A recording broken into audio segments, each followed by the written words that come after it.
Bonjour à tous, namasté, c'est Mounia Benada et je suis comme toujours ravie de vous retrouver pour cette nouvelle vidéo. Cette nouvelle vidéo est la sixième d'une série de vidéos consacrées à la loi de l'attraction. Alors si vous êtes intéressé globalement par tout ce qui recouvre cette discipline d'attraction, cette discipline du quantique, cette version, je dirais, créatrice, co-créatrice de l'être, je vous invite à aller visionner les 5 autres vidéos qui font environ une vingtaine à une trentaine de minutes chacune. Ici précisément, je vais vous parler des signes et des synchronicités. Les signes et les synchronicités sont vraiment un sujet primordial, un sujet incontournable, fondamental dans le principe de loi d'attraction tel que moi je le perçois. Pourquoi ? Lorsque vous vous mettez en route vers une forme, je dirais, de destinée où vous reprenez les rênes de votre vie, où vous décidez de ce que vous voulez créer et ce que vous voulez, je dirais, manifester et vivre dans votre vie, eh bien, vous avez tous un certain nombre de questions et de doutes qui peuvent vous assaillir. Et c'est là que les signes et les synchronicités vont être d'une aide incroyable. Pour ça, je vais vraiment essayer d'expliciter ce terme de synchronicité qui est plutôt assez galvaudé, je trouve, mais c'est normal parce qu'il y a une forme, je dirais, d'engouement un peu pour les synchronicités dans la spiritualité un peu New Age, où notamment on parle beaucoup des heures miroirs, ce genre de choses-là. Donc les gens, quand ils commencent à s'éveiller, ils sont très comment dire, alertes à tout ce qui est repris dans les magazines. Mais ici, je vais essayer comme toujours, d'être la plus, je dirais, objective possible, c'est-à-dire de vous donner des éléments de contexte et de compréhension pour que vous puissiez vous l'approprier et que vous puissiez avoir une façon d'être avec les synchronicités qui vous est propre par rapport à la compréhension que je vais vous en donner. Objectif, je ne sais pas en fait. En tout cas, étayer. Je vais étayer ce propos. Après, évidemment, on a tous une façon de l'amener. Beaucoup de gens parlent de ces questions-là aujourd'hui et chacun d'entre nous apportons, je dirais, notre pierre à l'édifice dans la façon dont nous le vivons ou dans la façon dont les personnes qui viennent vers nous le vivent et donc nous l'observons et nous le lisons. Et je vais donc vous dire pour commencer que je suis sûre que toutes les personnes qui regardent cette vidéo ont vécu, qu'elles en aient conscience ou non, une synchronicité un jour, un signe, un clin d'œil de l'univers un jour, mais elles ne sauraient peut-être pas le décrypter de cette façon-là. Je vais vous donner l'exemple le plus concret qui existe, c'est vous pensez à quelqu'un fortement, passez votre matinée à faire quelque chose, à être occupé, et pour autant vous pensez à cette personne de manière continue, c'est pas forcément votre habitude, et comme par hasard, elle vous appelle.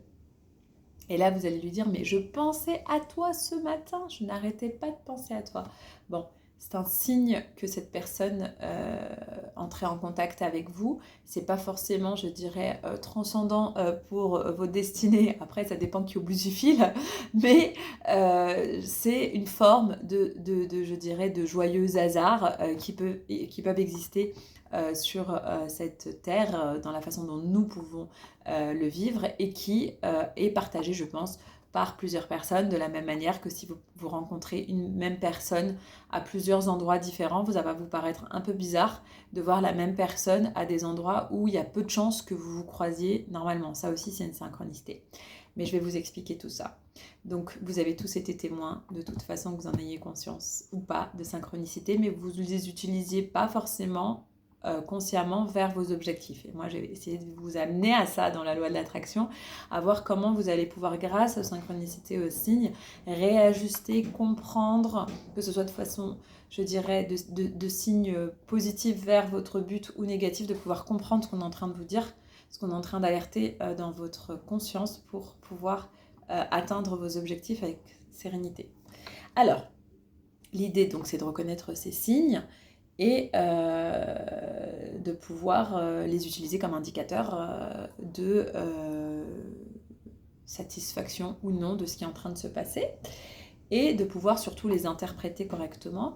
Et là, je vais vous raconter une histoire de Carl Jung, que j'aime beaucoup et que j'évoque beaucoup, mais en même temps, avec Freud et Lacan, c'est quand même des pontes de psychologie. Donc lui, c'est un psychiatre suisse.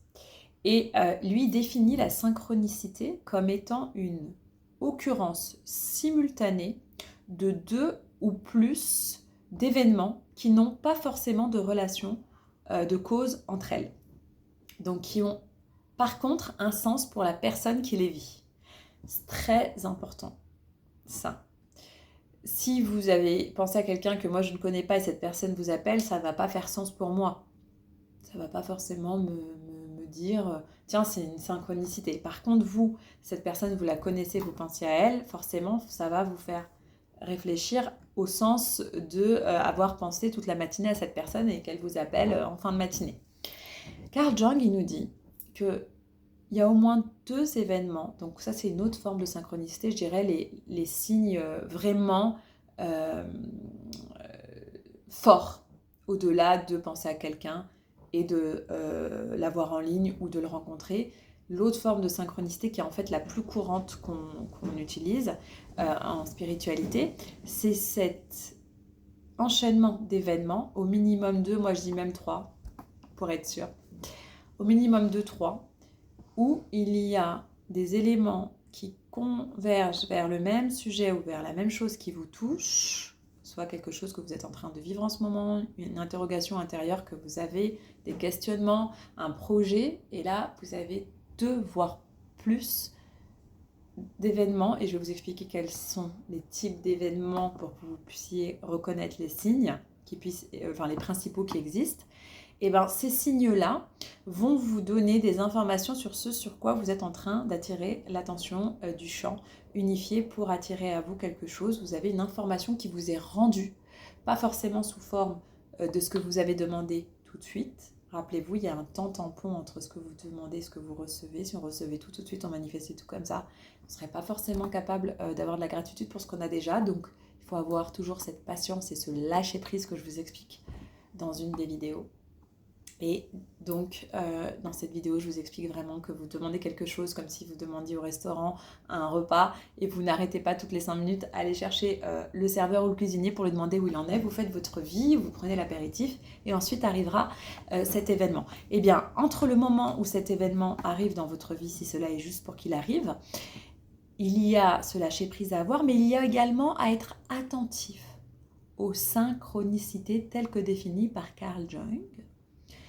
Donc, 2 minimums, voire plusieurs événements qui convergent vers la même problématique qui a un sens pour vous. Et je vais vous raconter une petite anecdote pour vous raconter comment Carl Jung en est arrivé à s'intéresser à cette question des synchronicités, parce que moi je me suis demandé pourquoi il s'était intéressé à ça en tant que psychiatre. Et c'est très intéressant l'histoire, je vais vous la conter.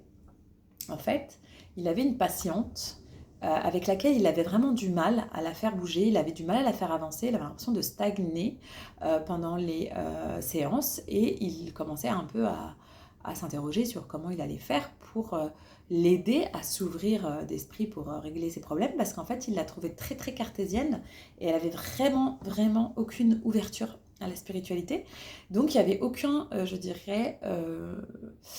possibilité, aucune fenêtre d'ouverte qui laisse passer un petit peu de courant d'air pour lui insuffler peut-être une autre façon de voir les choses. Or, lors d'une séance, elle raconte à Carl Jung qu'elle a rêvé qu'on lui offrait un scarabée doré. Vous allez me dire, ça lui fait une belle jambe, c'est pas Freud, hein, il est moins... il est intéressé par les rêves, mais peut-être moins que Freud. En tout cas, en termes de synchronicité, pendant la séance, alors qu'elle était allongée et les yeux fermés, Carl Jung a entendu le bourdonnement à la fenêtre, un insecte qui a tapé à la fenêtre, d'accord ? Et en fait, il s'est aperçu que cet insecte appartient à la famille des scarabéides, c'est comme ça qu'on dit la famille des scarabées, et lorsqu'elle rouvre les yeux, Carl Jung, il lui montre tout de suite à la patiente ce qu'il a déniché pendant la séance et qu'elle fermait les yeux en lui disant « bah voilà, il est là votre scarabée d'or ».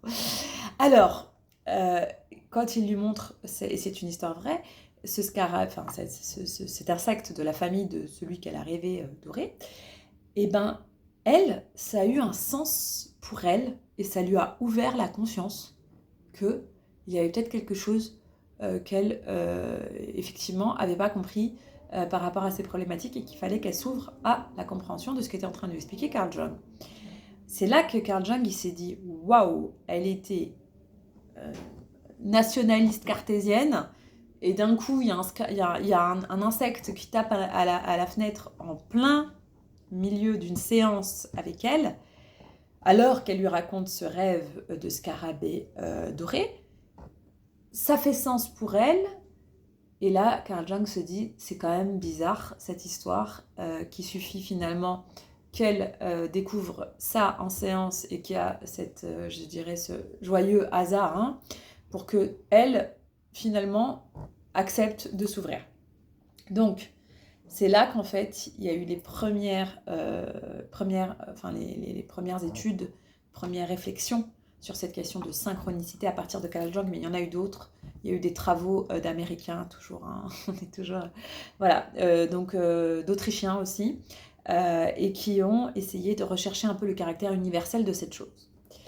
Et ils ont déduit en fait qu'il y a un principe universel de synchronicité qui s'exprime de façon qui n'est pas forcément cartésienne pour le coup, mais qui a un sens si il y a plusieurs événements, que ces événements font sens pour la personne concernée et qu'il y a un sujet sous-jacent pour cette personne qui fait que ça attire vraiment son attention et que ça lui ouvre la conscience à ça. Et donc les chercheurs qui ont travaillé là-dessus ont défini que cette expérience en fait était une situation incontrôlée mais qui fait sens. Et finalement, ils ont défini 3 formes, je dirais, qui caractérisent une synchronicité. C'est le côté imprévisible de la chose, d'accord ? C'est pas quelque chose... Carl Jung n'a pas pris ce scarabée et l'a jeté contre la vitre pour la convaincre. Hein. C'est tombé comme ça, même lui était étonné, au moment même où il s'y attendait pas. Donc, caractère imprévisible de la synchronicité, qui peut arriver à tout moment. Et en général, ça arrive toujours au bon moment. L'absence, la deuxième cause, c'est l'absence de lien et de cause entre la situation que l'on vit et l'état subjectif, dans lequel on se trouve. Donc, l'absence de lien, de cause entre la situation que l'on vit et l'état subjectif dans lequel on se trouve. Là encore, on n'a pas une correspondance directe, c'est-à-dire qu'on ne cherche pas à créer l'événement, il n'y a pas un lien de cause à effet avec le fait d'être en train de rêver de scarabée. On est vraiment dans un caractère très, je dirais, inattendu et complètement dénué d'intention de la personne de le créer. Donc là encore, on est sur quelque chose qui apparaît pour certains comme étant le hasard, mais ce n'est pas forcément un hasard si la personne a du sens. Et ça, c'est la troisième chose dont il faut tenir compte pour une synchronicité qu'ils ont définie, c'est l'importance de la signification que cela a pour la personne qui le vit. Donc, si la personne y accorde à cet événement un intérêt personnel, il y a synchronicité. Donc, vous voyez, la synchronicité n'est pas quelque chose qui va de soi. On est d'accord que on peut dire clairement que c'est quelque chose un peu, c'est une découverte d'une certaine façon, d'une forme de connexion avec l'univers, avec le subtil, qui n'est pas forcément scientifiquement, qui n'a pas forcément intéressé scientifiquement il y a très longtemps les scientifiques. Et pourtant, il y a des psychiatres et des chercheurs qui, à un moment donné, se sont dit, mais quand même, il se passe un truc, il faut pouvoir définir ce phénomène d'une manière ou d'une autre.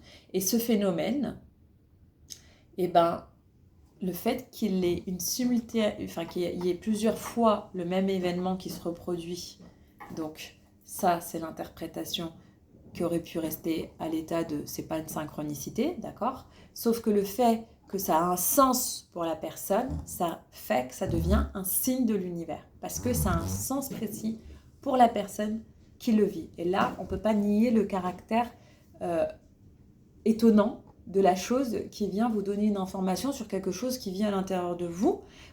Peut-être que Certains diront c'est le hasard et d'autres diront c'est une confirmation.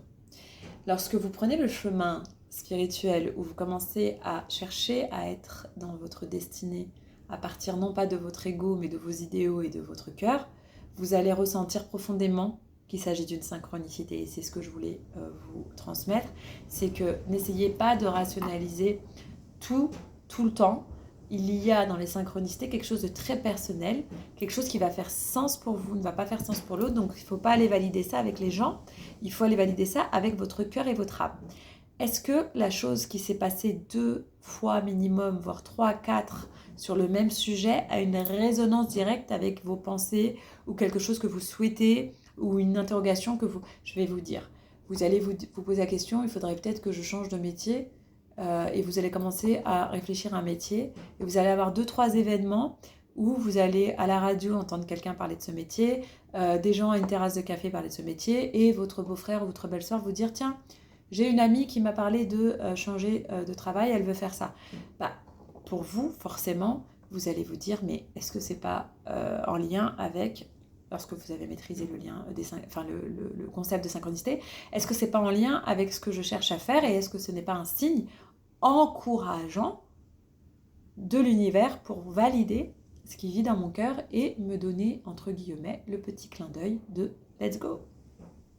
Donc parfois, les synchronicités nous aident aussi à aller au-delà de la peur et à nous référer au subtil en se disant « ça a l'air d'être fluide dans le champ autour de nous, puisque le fait est même d'en parler déclenche un certain nombre de synchronicités. » Attention, les synchronicités peuvent être aussi négatives, on peut aussi vous prévenir que ce n'est pas la bonne direction, à vous de ressentir au fond de vous et non pas dans vos peurs, si effectivement cette synchronicité veut dire l'inverse. Mais en général, j'ai l'impression quand même que les synchronicités souvent sont là pour valider ou invalider quelque chose que vous avez déjà bien réfléchi, donc vous sentez la réponse, vous arrivez à définir quelle est la réponse propre que vous lui donnez. Faites-vous confiance. La synchronicité, c'est aussi vraiment le côté intuitif. C'est je dirais un outil de l'intuition.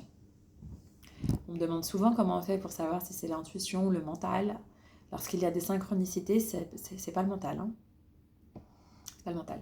Vous ne passez pas votre temps à tourner les chaînes de radio pour entendre quelque chose que vous voulez entendre. Hein. Ou alors, il faut aller consulter parce que ça prend du temps. Et ça n'a pas forcément d'intérêt. On ne peut pas tromper l'univers, on ne peut pas se tromper soi-même sur ses volontés. Donc, faites confiance. Hein. Ouvrez ce troisième œil-là, c'est-à-dire soyez attentifs aux signes sans chercher à les provoquer, mais ne cherchez pas à les invalider non plus. Écoutez-les. Ça vous fera gagner beaucoup de temps. Donc, être attentif à ces synchronicités, quelque part, c'est reprendre le sens, la direction, c'est reprendre les rênes, reprendre le bateau, conduire son propre véhicule vers sa destinée en ayant des indicateurs de ce qui paraît être fluide, de ce qui ne l'est pas, et surtout d'être en accord avec ses valeurs. Ça permet aussi de renforcer sa foi, son esprit, sa conviction.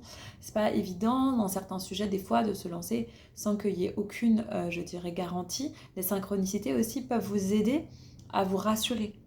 Prenez-les aussi comme ça. D'accord ? S'il y a des personnes autour de vous qui n'ont pas forcément compris ce que vous cherchez à faire, si vous avez des synchronicités dans l'univers, prenez-les comme un cadeau de l'univers qui vous aide à accepter votre chemin et à le garder.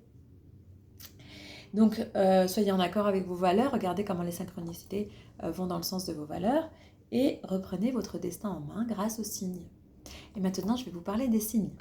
Comment les reconnaître ?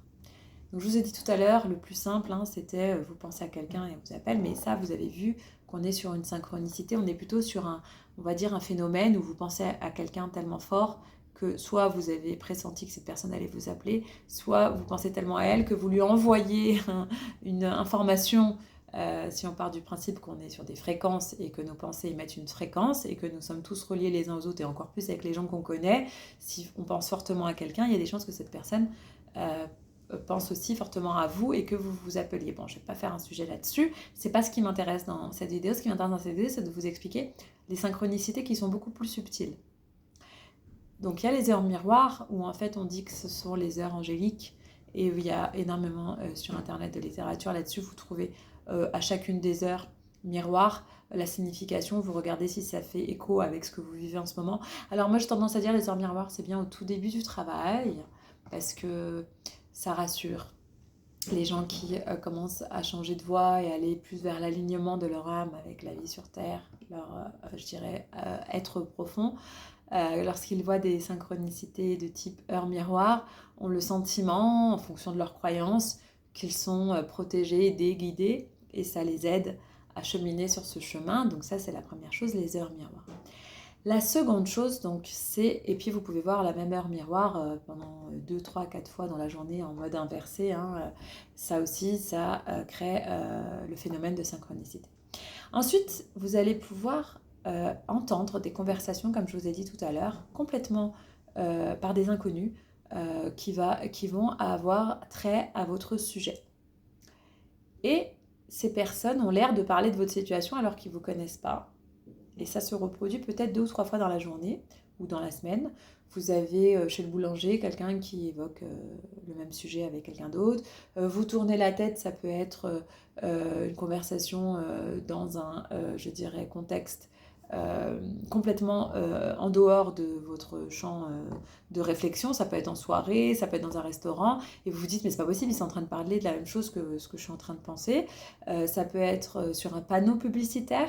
Ça peut être dans un livre que vous ouvrez par hasard et comme par hasard vous tombez sur, il n'y a pas de hasard, le sujet qui vous intéresse et il est traité d'une façon qui vous parle et ça vous donne des informations sur ce que vous cherchiez à comprendre sur la voie que vous empruntiez.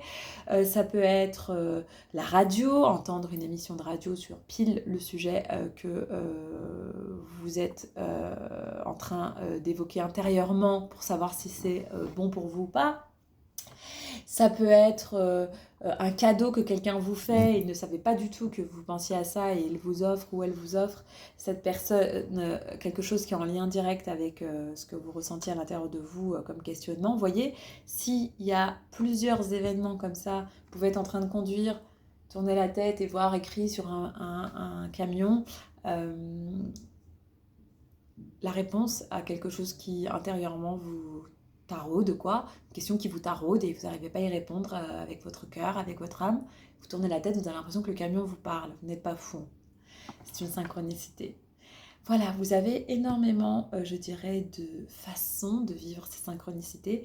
Chaque personne ne va pas forcément être attentive aux mêmes synchronicités, donc parfois vous n'allez pas du tout vivre les choses de la même façon, mais sur le fond, c'est pareil. Vous avez le sentiment que l'univers vous parle, qu'on vous envoie des signes, et c'est tout ce qui compte en fait.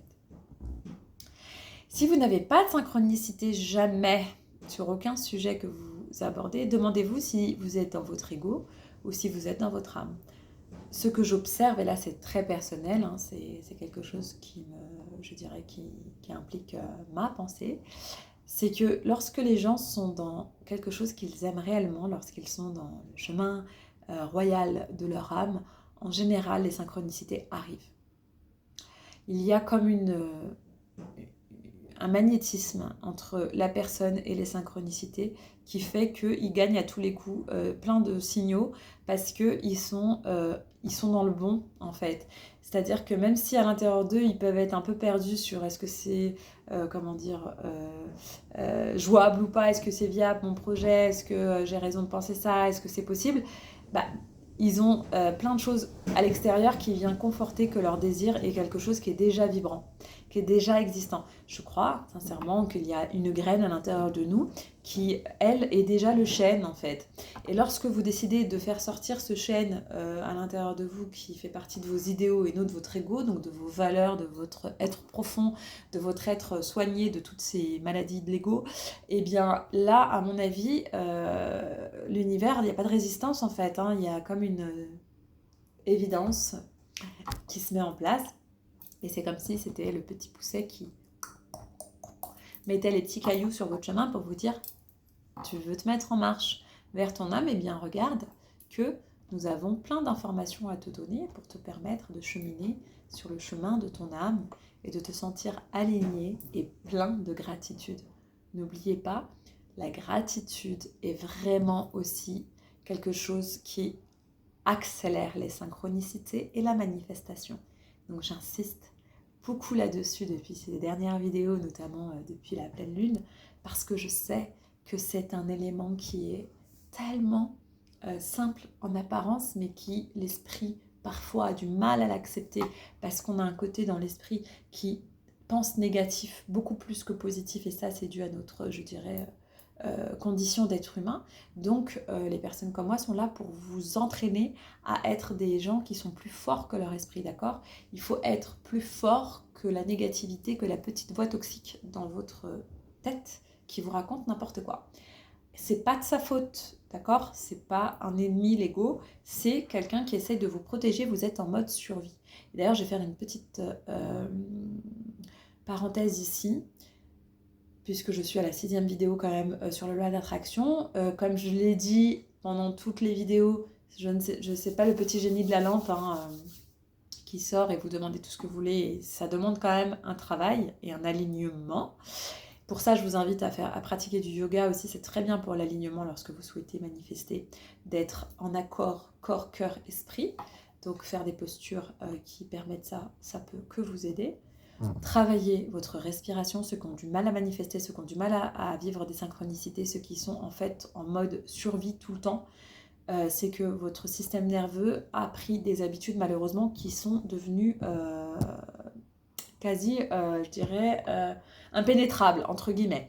Donc il faut plus que les autres vous entraîner, vraiment. Je suis désolée, mais je suis obligée de vous le dire aussi pour ne pas vous leurrer. C'est important. Prenez vraiment cette donne importante que je suis en train de vous dire. Ceux qui vraiment, quand ils commencent à penser gratitude, quand ils commencent à penser ce qu'ils ont envie de manifester sur Terre, ont le sentiment que leur tête va exploser de mensonges, où leur petit ego leur dit mais n'importe quoi, c'est impossible pour toi, mais et puis ça, et qui voit tout le temps le côté emmerdant de la chose. Là, vous êtes loin des synchronicités, je dirais, vous êtes plutôt dans le côté psychologie absolument pas positive. Vous êtes dans le côté, je dirais, auto-sabotage. Vous êtes dans la destruction de vos rêves. Vous êtes dans la perte de sens et de foi et d'espoir. Mais c'est pas forcément de votre faute. Je veux que vous sachiez qu'il se peut que ce soit dû à l'état de votre système nerveux et vous pouvez prendre conscience que vous devez travailler plus que les autres. Vous y arriverez, mais vous devez travailler plus que les autres. Donc vous devez tenir compte de ça et ne pas partir tout azimut dans les conseils que je vous ai donnés sans faire un travail sur votre système nerveux.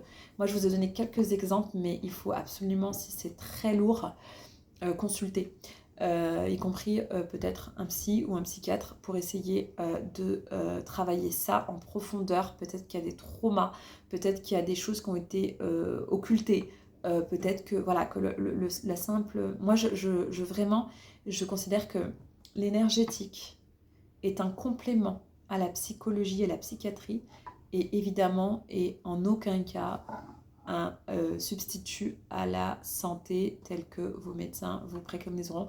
Alors je sais qu'il y a des débats là-dessus, je sais qu'il y a aussi beaucoup d'énergéticiens qui critiquent la médecine. Moi j'ai vraiment beaucoup de respect pour les médecins, j'ai beaucoup de respect pour tous ceux qui m'ont permis aujourd'hui d'apprendre beaucoup de choses sur mes sujets de façon finalement étayée et professionnelle au sens scientifique du terme. Je suis contente, notamment Boris Cyrulnik et d'autres, Charbonnier et d'autres que je découvre depuis une dizaine d'années qui apportent vraiment leur pierre à l'édifice, Luc Baudin aussi, et qui, eux, sont des médecins qui tiennent compte de la conscience aussi élargie et de l'aspect énergétique de notre âme et du mystère de notre univers.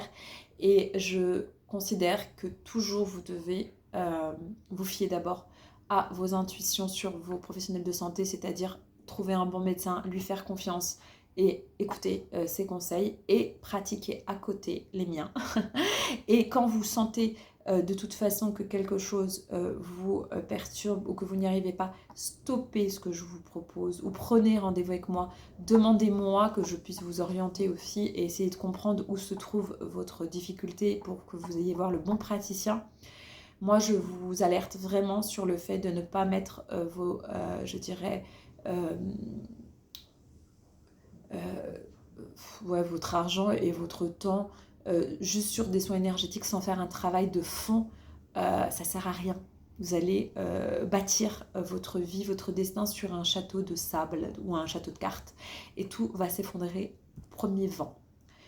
Ce que je souhaite pour vous, c'est que vos fondations soient tellement solides que rien ne vous ébranle, que votre état d'esprit soit tellement fort que vous puissiez traverser toutes les épreuves de la vie en gardant votre positivité. Donc vous voyez, c'est vraiment un exercice de sportif de haut niveau qui nécessite que nous soyons plusieurs derrière vous pour vous aider. Donc, mon propos, je vais l'arrêter là sur cette question-là. Je veux vraiment alerter sur ça pour ne pas vendre du rêve aux personnes qui rencontrent vraiment des difficultés à sortir de la négativité. Il faut faire un travail à côté et être patient avec soi pour arriver à un moment donné à gagner du terrain sur son esprit et à sortir de ce mode survie dans lequel peut-être vos traumatismes ou vos blessures vous ont clairement